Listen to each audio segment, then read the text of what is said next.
어머니, 제발 요양원 가세요. 저희 정말 힘들어요. 강남 고급 아파트 거실에 며느리 지영의 차가운 목소리가 울려 퍼졌습니다. 그녀는 팔짱을 끼고 시어머니를 내려다보았죠. 어머니 모시고 사는 게 한계예요. 현실을 좀 보세요. 지영의 말은 칼날처럼 날카로웠습니다. 평생 가난하게만 살아온 시어머니가 눈엣 가시 같았거든요. 냉정한 며느리의 송곳 같은 말에 할머니는 힘없이 고개를 들었습니다. 떨리는 목소리로 간절히 호소도 해보았지만 지영의 마음은 이미 굳어 있었습니다.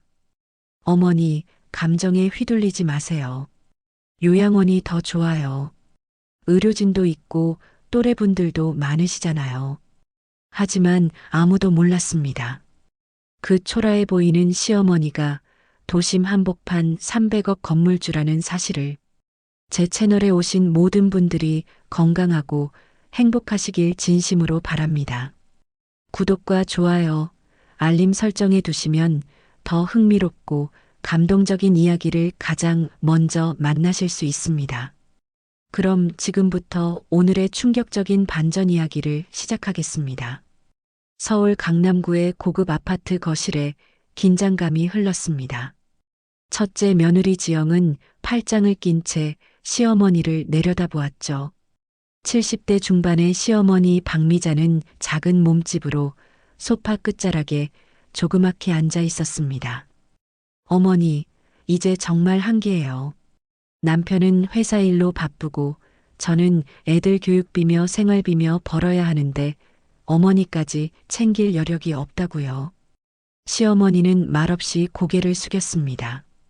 주름진 손으로 무릎을 어루만지며 깊은 한숨만 내쉬었죠. 제가 알아본 요양원이 있어요. 거기서 지내시는 게 어머니한테도 편할 거예요. 그 눈에는 서운함과 체념이 가득했습니다. 내가 그렇게 너를 힘들게 했니? 지영은 차갑게 대답했습니다. 현실을 보세요, 어머니. 저희가 어머니 모실 형편이 안 된다고요. 요양원이 훨씬 좋아요. 또래 어른들도 많고 의료진도 상주하고 있고요. 그때 둘째 아들 민수가 퇴근하며 잠시 들렸습니다. 지나는 길에 맛있는 과일이 있어 어머니께 드리고 갈 심산이었지요.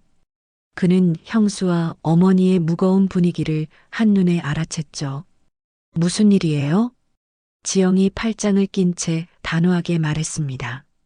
민수 씨도 알죠? 우리가 어머니 모시고 살기 어려운 상황이라는 거. 형님은 매일 야근에 주말 골프로 바쁘시고 저는 애들 학원비 벌겠다고 온종일 뛰어다니는데 언제까지 이렇게 살 수 있겠어요? 민수는 어머니를 바라보았습니다. 시어머니의 작아진 어깨가 마음을 아프게 했죠. 형수, 좀 더 생각해 보시면 안 될까요? 어머니가 우리를 키우려고 얼마나 고생하셨는데. 지영은 코웃음을 쳤습니다. 그건 다 옛날 얘기잖아요. 지금은 현실이 다르다고요. 경제적 여유도 없는데 무작정 효도만 하자고 할 순 없어요. 박순자 할머니는 조용히 일어나 방으로 향했습니다. 그 뒷모습이 더없이 쓸쓸해 보였죠. 며칠 후 지영은 결국 시어머니께 짐을 싸라고 했습니다. 어머니, 제가 알아본 원룸이 있어요. 보증금은 저희가 내드릴게요. 거기서 편히 지내세요. 시어머니는 평생 모은 작은 짐들을 보따리에 담으며 눈물을 참았습니다. 아무도 모르게 간직해온 비밀을 가슴에 묻은 채 그녀는 가족의 품을 떠났습니다. 과연 이 가족은 나중에 어떤 진실을 마주하게 될까요? 박미자 할머니가 이사한 곳은 반지하의 작은 원룸이었습니다. 햇빛이 거의 들지 않는 좁은 방에서 그녀는 새로운 삶을 시작했죠. 벽에 스며든 습기 냄새와 계단을 오르내리는 발소리가 하루 종일 들렸습니다. 할머니는 짐을 정리하며 오래된 서류들을 조심스럽게 서랍 깊숙이 넣었습니다. 그 안에는 아무도 모르는 비밀이 담겨 있었죠. 도심 한복판의 상가 건물 등기부등본과 시골 땅의 소유권 증서들이었습니다. 한편 강남의 고급 아파트에서는 지영이 홀가분한 표정으로 저녁 준비를 하고 있었습니다. 여보, 이제야 좀 살 것 같지 않아요? 어머니 안 계시니까 집안 분위기도 한결 나아졌고 생활비 부담도 줄어들었어요. 첫째 아들 대수는 신문을 보며 대충 대답했습니다.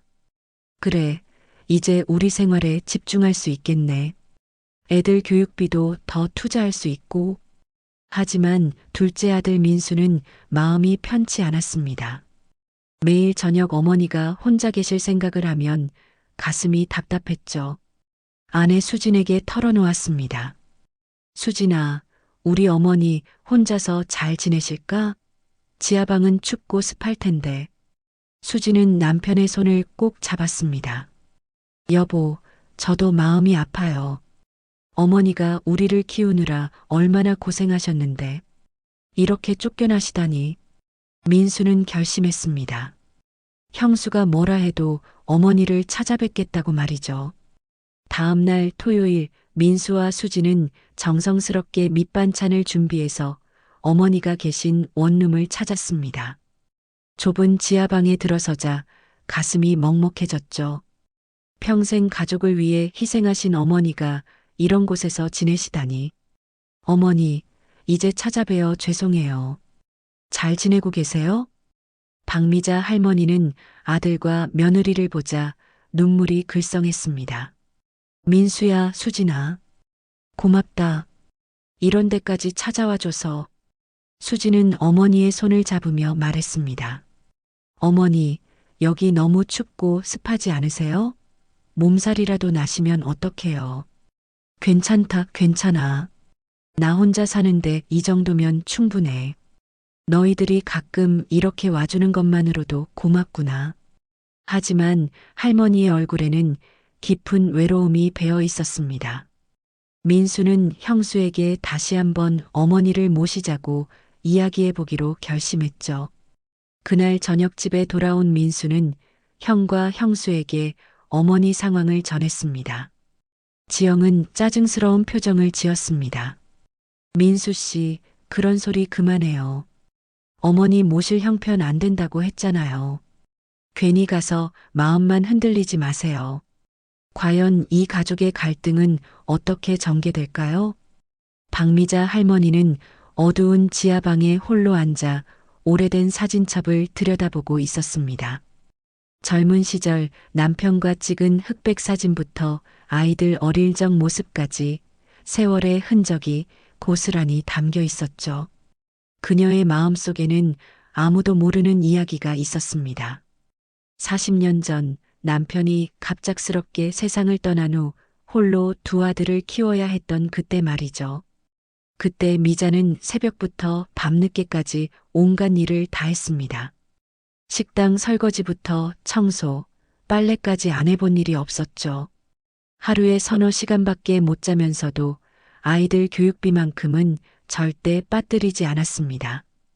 그렇게 10년을 악착같이 모은 돈으로 서울 변두리에 작은 땅을 샀었죠. 당시에는 아무도 관심 없던 황무지 같은 곳이었습니다. 하지만 미자는 언젠가 이곳이 개발될 거라는 확신이 있었어요. 몇 년 후 그 땅 가격이 올라 그녀는 조금 더 큰 땅을 샀고 또 몇 년 후에는 상가 건물을 지을 수 있었습니다. 지금은 도심 한복판의 황금 땅이 되어 매월 상당한 임대료가 들어오고 있었죠. 하지만 미자는 이 모든 사실을 가족들에게 숨겼습니다. 자식들이 돈 때문에 자신을 대하는 게 아니라 진심으로 사랑하기를 바랐기 때문이었어요. 한편 강남 아파트에서는 또 다른 갈등이 벌어지고 있었습니다. 민수가 형에게 어머니를 다시 모시자고 설득하고 있었죠. 형, 어머니 혼자 계시는 거 너무 안쓰럽지 않으세요? 지하방은 너무 춥고 습해요. 대수는 귀찮다는 표정으로 대답했습니다. 민수야, 현실을 봐. 우리가 어머니 모실 여유가 어디 있냐? 애들 학원비에 대출 이자만 해도 벅찬데. 그때 지영이 날카롭게 끼어들었습니다. 민수 씨, 그렇게 어머니가 걱정된다면 민수 씨 집으로 모시세요. 저희는 정말 힘들어요. 수진이 조심스럽게 말했습니다.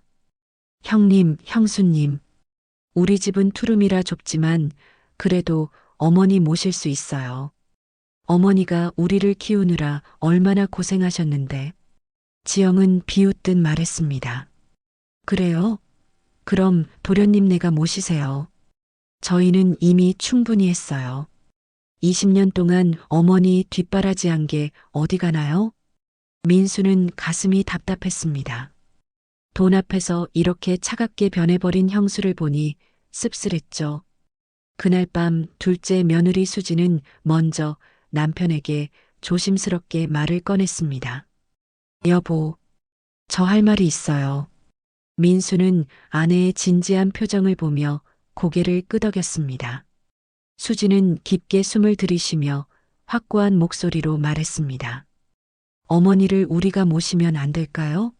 지하방에 혼자 계시는 걸 보니까 너무 가슴이 아파서 저 정말 못 견디겠어요. 민수는 놀란 표정으로 아내를 바라보았습니다. 수진아, 우리 집은 좁은데 괜찮겠어?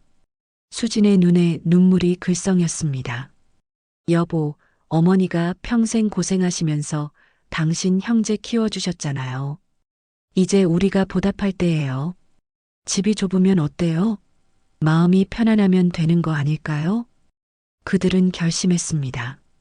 다음 주말에 어머니께 함께 살자고 말씀드리기로 했죠. 하지만 아직 그들도 몰랐습니다. 어머니가 얼마나 큰 비밀을 간직하고 계신지 말이에요. 과연 미자 할머니의 숨겨진 재산은 언제 드러날까요? 다음 주 토요일 아침 민수와 수지는 꽃다발을 들고 어머니가 계신 지하 원룸을 찾았습니다. 수지는 밤새 고민한 끝에 정성껏 준비한 말을 꺼냈죠. 어머니, 저희와 함께 가세요. 박미자 할머니는 깜짝 놀라 며느리를 바라보았습니다. 수진아, 무슨 소리니? 너희 집은 니들 내외 살기에도 비좁을 텐데. 난 부담 주기 싫단다. 말은 고맙지만 괜찮아. 수지는 어머니 앞에 무릎을 꿇고 앉았습니다. 눈물이 글썽이는 목소리로 말했어요. 어머니, 정말 죄송해요. 어머니가 이런 곳에서 혼자 지내시는 걸 보고만 있을 수 없어요. 저희 집이 좁고 변변치 못해도 어머니만 괜찮으시다면 함께하고 싶어요. 마음은 편안하게 해드릴 수 있어요. 민수도 어머니의 손을 잡았습니다. 어머니, 우리 셋이서 행복하게 살아요. 형님 댁에서 나오신 이후로 한 번도 마음이 편하지 않았어요. 미자 할머니의 눈에서 뜨거운 눈물이 흘러내렸습니다. 평생 자식들을 위해 희생했는데 이제야 진짜 가족의 따뜻함을 느낄 수 있었어요. 수진아, 민수야. 고맙다. 정말 고마워. 그날 오후 세 사람은 함께 짐을 정리했습니다. 미자 할머니는 소중한 서류들이 든 작은 가방을 조심스럽게 챙겼죠. 그 안에는 여전히 아무도 모르는 비밀이 숨어 있었습니다. 민수와 수진의 투룸 아파트는 정말 작았습니다. 거실 겸 방 하나에 작은 방 하나, 그리고 부엌과 화장실이 전부였죠. 하지만 미자 할머니에게는 궁전 같았습니다. 어머니, 이 작은 방을 어머니 방으로 쓰세요. 저희는 거실에서 잘게요. 수지는 정성껏 어머니 방을 꾸몄습니다. 새 이불과 베개를 사고 작은 화분도 놓았어요. 할머니는 며느리의 정성에 또 눈물을 흘렸습니다. 수진아, 내가 너한테 뭘 잘해준 게 있다고 이렇게까지 해주니? 수지는 활짝 웃으며 대답했습니다. 어머니가 저희한테 생명을 주셨잖아요. 민수 씨를 낳아주시고 키워주신 덕분에 제가 이렇게 좋은 남편을 만날 수 있었어요. 첫날 저녁 세 사람은 작은 식탁에 둘러앉아 수진이 정성껏 차린 저녁을 먹었습니다. 김치찌개와 두부조림, 시금치나물 같은 평범한 반찬이었지만 그 어떤 진수성찬보다 맛있었어요. 강남 아파트에서는 지영이 시댁 소식을 듣고 혀를 찼습니다. 결국 민수네가 어머니를 모셨다네요. 우리 덕분에 편하게 살다가 이제 고생할걸요? 대수는 TV를 보며 무심하게 대답했습니다. 그래, 우리는 신경 쓰지 말자. 민수가 효자인 걸 어떡해. 하지만 그들은 아직 몰랐습니다. 진정한 효자가 누군지, 그리고 그 결과가 어떨지 말이에요. 과연 수진의 따뜻한 마음은 어떤 결실을 맺게 될까요? 민수와 수진의 작은 집에서 박미자 할머니의 새로운 일상이 시작되었습니다.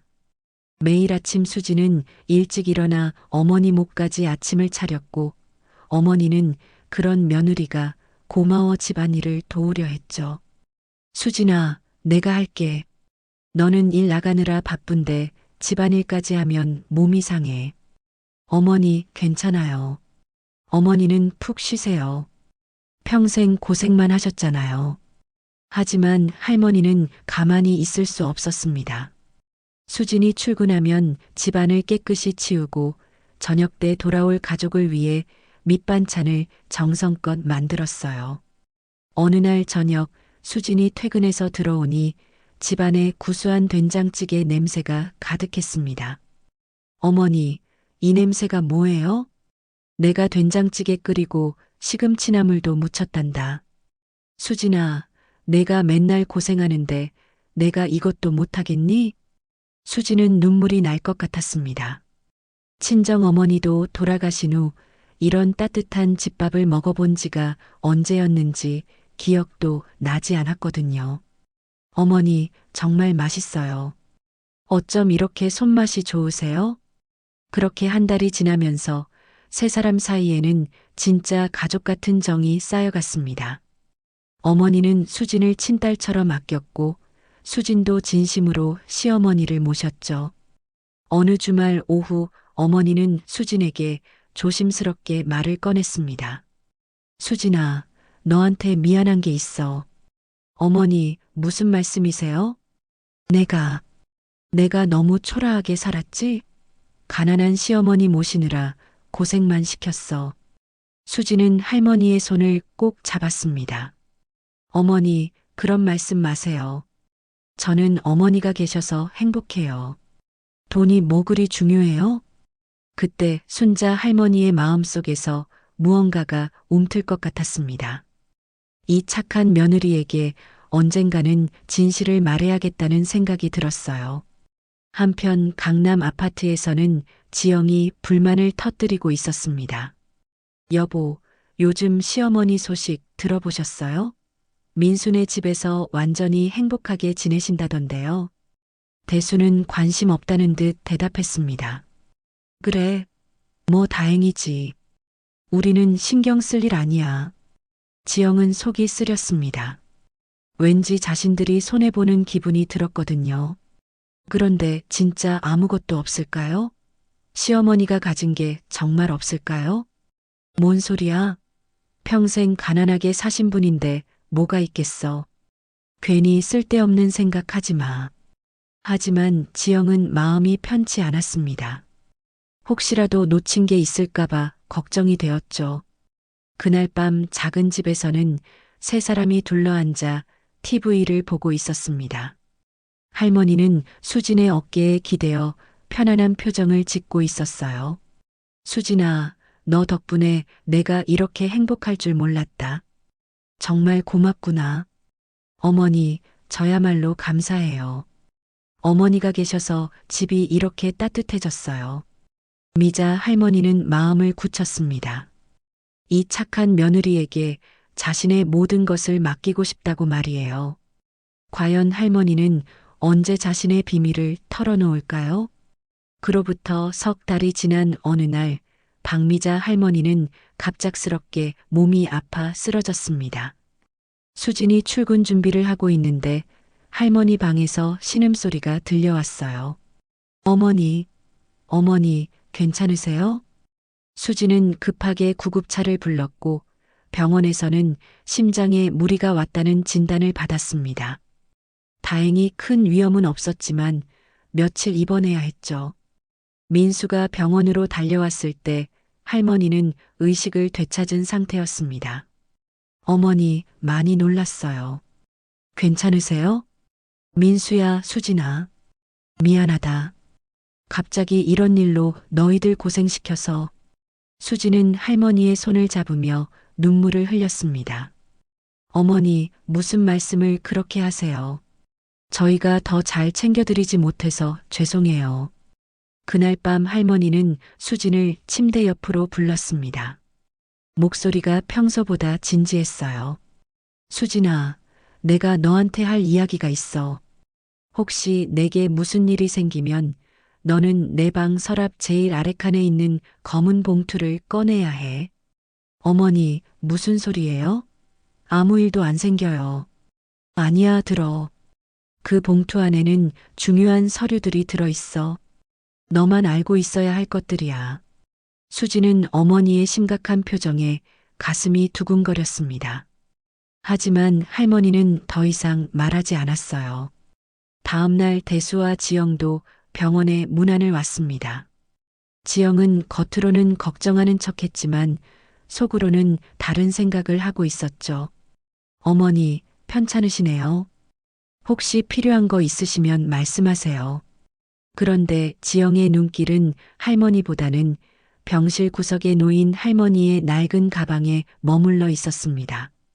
뭔가 숨기고 있는 건 아닐까 하는 의심이 들었어요. 며칠 후 할머니는 퇴원했습니다.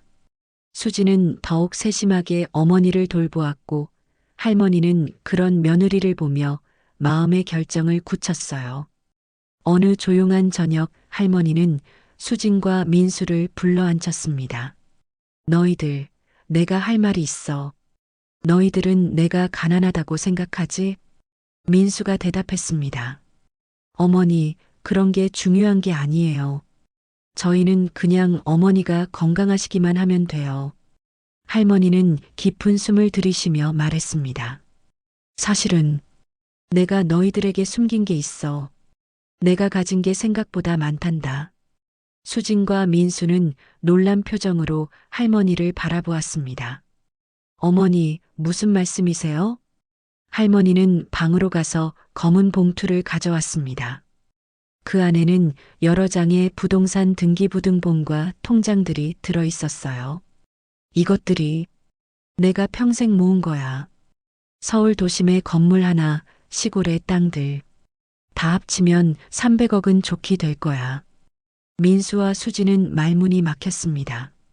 상상도 못했던 이야기였거든요. 어머니, 이게 정말이에요? 정말이야. 그런데 내가 이걸 왜 숨겼는지 알겠니? 너희들이 돈 때문에 나를 대하는 게 아니라 진심으로 사랑해 주기를 바랐기 때문이야. 수진의 눈에서 눈물이 흘러내렸습니다. 어머니, 저희는 어머니가 부자든 가난하든 상관없어요. 그냥 어머니라서 모신 거예요. 할머니는 수진의 손을 꼭 잡았습니다. 그래, 그걸 알아서 더욱 고맙구나. 수진아, 내가 나를 진심으로 돌봐준 게 너무 고마워. 과연 이 비밀이 알려지면 첫째 집안은 어떤 반응을 보일까요? 박미자 할머니의 비밀이 드러난 지 일주일 후 예상치 못한 일이 벌어졌습니다. 지영이 갑자기 작은 집으로 찾아온 것이었어요. 평소와는 달리 웃는 얼굴로 나타났죠.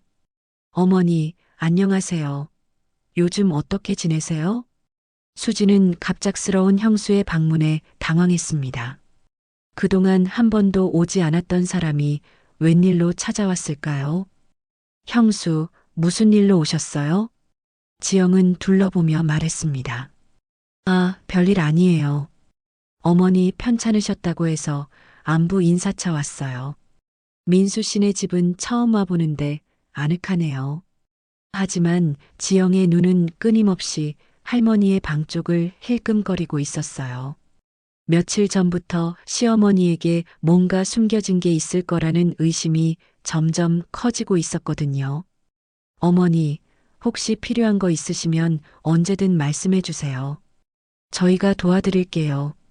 미자 할머니는 지영의 갑작스러운 변화를 어색해했지만 고마워했습니다. 지영아, 고맙다. 너희들이 이렇게 신경 써주니 든든하구나. 그날 저녁 지영은 남편에게 의심스럽다며 털어놓았습니다. 여보, 뭔가 이상해요.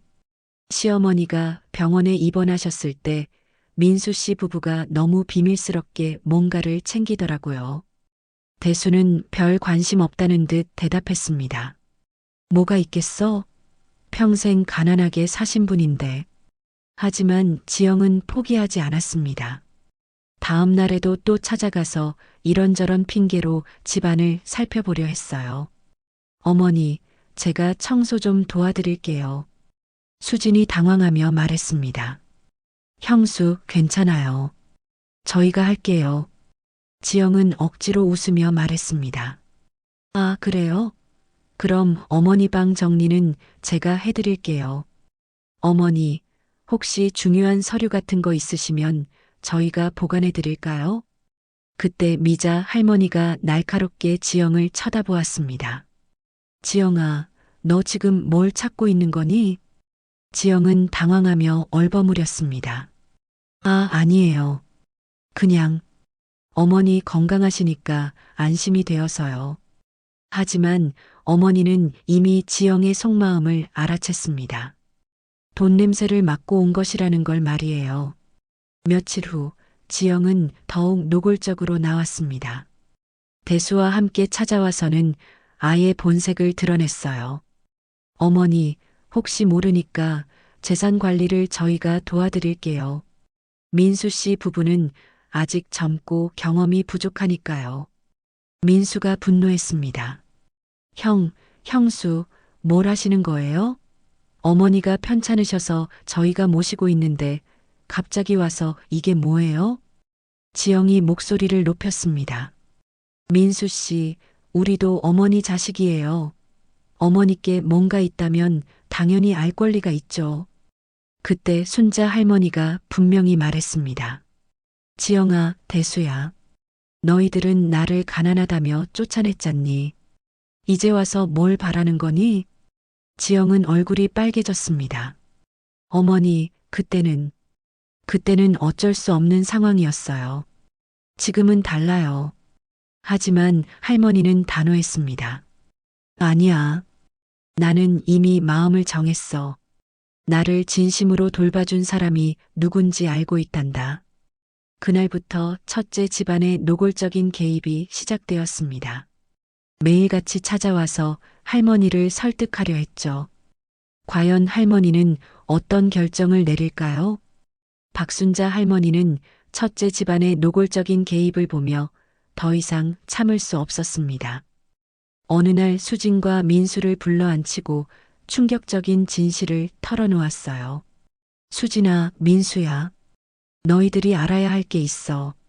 지난 30년 동안 지영이네 생활비며 애들 교육비며 심지어 그 비싼 아파트 구입 자금까지 모두 내 통장에서 나간 돈들이야. 민수와 수지는 깜짝 놀랐습니다. 어머니, 그게 정말이에요? 정말이야. 내가 가난한 척했지만 사실은 내가 다 대주고 있었던 거야. 형님, 월급만으로는 그 비싼 강남 생활이 불가능했거든. 할머니는 계속 말했습니다.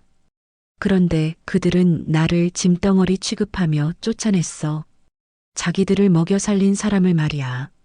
이제는 그만두련다. 다음 날부터 할머니는 변호사를 통해 모든 재정 지원을 중단했습니다. 지영이네 통장으로 매월 들어오던 거액의 돈이 갑자기 끊어진 것이죠. 한 달 후 지영의 집에 충격적인 소식이 들려왔습니다. 여보, 은행에서 연락 왔어요. 대출 연체로 차압이 들어온대요. 대수는 당황했습니다. 뭔 소리야? 매월 들어오던 돈은 어디 갔어?